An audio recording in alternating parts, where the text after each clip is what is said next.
So picture this. You spend hours, maybe even days, crafting the perfect resume. You've tailored every single word, you hit that submit button, and it gets rejected before a human being ever even lays eyes on it. Now, this isn't some dystopian sci-fi movie. It's the new reality of job hunting for millions of us. Okay, let's dive right into this hidden world where algorithms are the new gatekeepers to our careers. 75%. If there's one number you take away from this, it's that one. A staggering 75% of CVs sent to large companies are filtered out by these automated systems. That's right. Just let that sink in. 3 out of every 4 people who apply for a job are judged and dismissed by a machine without ever getting the chance to make a human impression. The scale of this is just mind-boggling. And it all happens with this brutal efficiency. I mean, think about it. All that work, all your experience, gone in less time than it takes you to blink.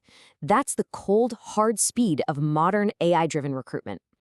So what exactly is this invisible filter that's standing between you and your next job?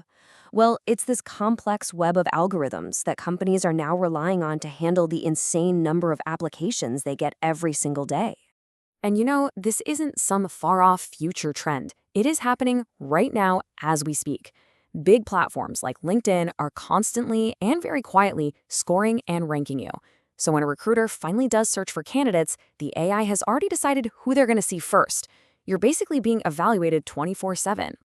So if we want to navigate this new landscape, we first have to understand how these systems actually work. So let's pull back the curtain and take a look at the AI-powered hiring process. You can think of it like a funnel with a bunch of stages. It actually starts before you even apply. AI is out there optimizing job descriptions, using certain words to attract or repel specific types of people. Then when you applied, your CV is parsed by what's called an applicant tracking system, or ATS. It just rips out the data and scores you based on keywords. If you pass that, you might get hit with automated games or video interviews where an AI is analyzing everything from your word choice to your facial expressions. Only the absolute top-scoring candidates from all of this actually make it to a real live human recruiter. And make no mistake, this is mainstream. About 2/3 of Fortune 500 companies are using these tools. That 75% filter rate, yeah, that's pretty much the industry standard. And you can see why companies love it, right? On average, they save about 35% of the time it takes to hire someone. It's faster, it's cheaper. But is it actually fairer? And that question right there brings us to the most critical part of this whole discussion, the massive risk that these super efficient machines are actually just hard coding our own worst biases right into the hiring process. I mean, just look at the now infamous case from Amazon. They built this AI hiring tool that basically taught itself a really simple but really damaging lesson, that male candidates were just better. It started actively penalizing resumes that had the word women's in them, like say for a women's chess club captain, and it even downgraded graduates from all women's colleges. So how on earth did a system like this even get built? Well, the story of Amazon's project is a huge cautionary tale. They spent years building this thing and they fed it a decade of their own hiring data. The problem was that historical data was already biased. The AI just learned to perfectly replicate and then amplify that bias. In the end, they couldn't fix it. They had to scrap the entire project. So you see, bias isn't just one thing. It creeps in from all over the place. It can start with bias training data, like we saw with Amazon, but it's also sneakier than that.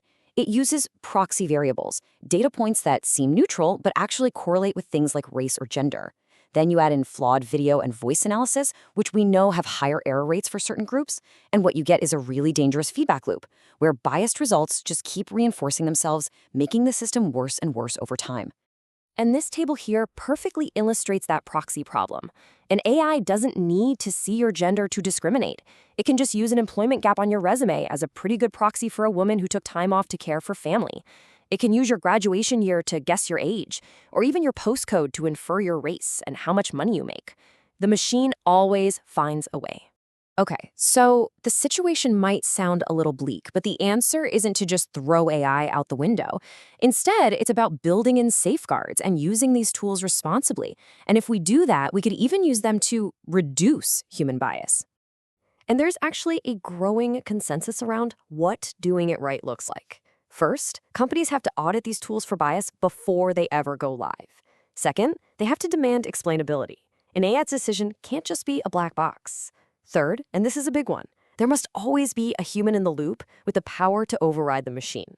Fourth, these systems need to be monitored all the time because bias can drift back in. And finally, companies have to be transparent with candidates and get their informed consent. And you know what? We have proof that this can actually work. Unilever put in an AI-driven system, but they built in a lot of these safeguards.